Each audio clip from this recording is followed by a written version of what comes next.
فرمایا گیا پہلے بچیوں کو زندہ درگور کر دیا جاتا تھا. بچی پیدا ہوئی گڈھا کھود کر کے اس کو زندہ درگور کر دیتے تھے. ایک صاحب ایمان لائے, انہوں نے تقریباً اپنی 10 بچیوں کو یا 9 بچیوں کو زندہ درگور کر دیا تھا.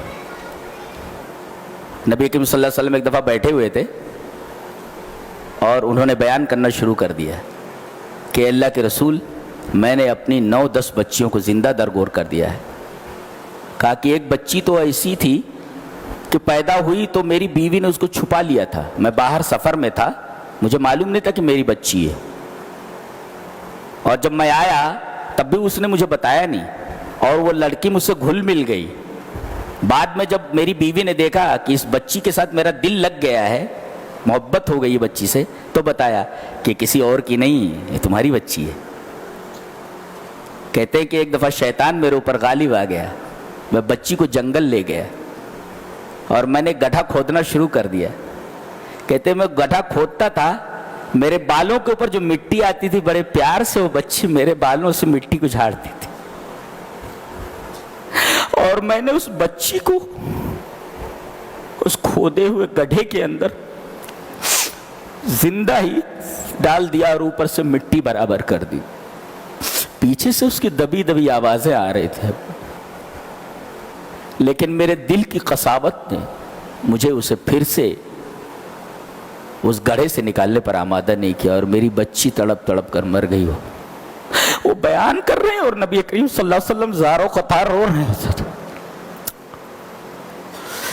کہتے ہیں دل جو ہوتا ہے نا, ہے تو بہت ہی نرم, مگر جب سختی پہ آ جائے تو قرآن حکیم کہتا ہے کہ پتھر سے بھی زیادہ سخت ہو جاتا, اس کے اوپر کوئی اثر نہیں ہوتا. اب اس بچی کو زندہ درگور کر دیا گیا ہے, اب کوئی تو ہونا چاہیے نا اس بچی کا بدلہ لینے کے لیے. اللہ فرما رہا ہے, یہ فرمایا گیا کہ زندہ درگور کی ہوئی بچیوں سے پوچھا جائے گا, اللہ کھڑا کرے گا اس کو جس کو زندہ درگور کر دے. ادھر آ جا, رب تعالیٰ بات کر رہے ہیں بچی سے,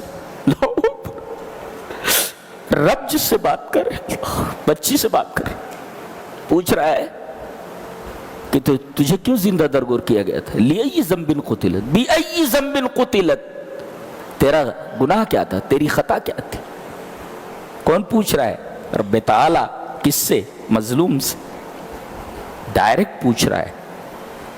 عدالت میں کھڑا کر بتاؤ, اس بچی سے رب تعالیٰ اگر پوچھنے لگے کہ تیری خطا کیا تھی, پھر تو ظالم کی تو بالکل خیر نہیں ہے, ظالم کی بالکل خیر.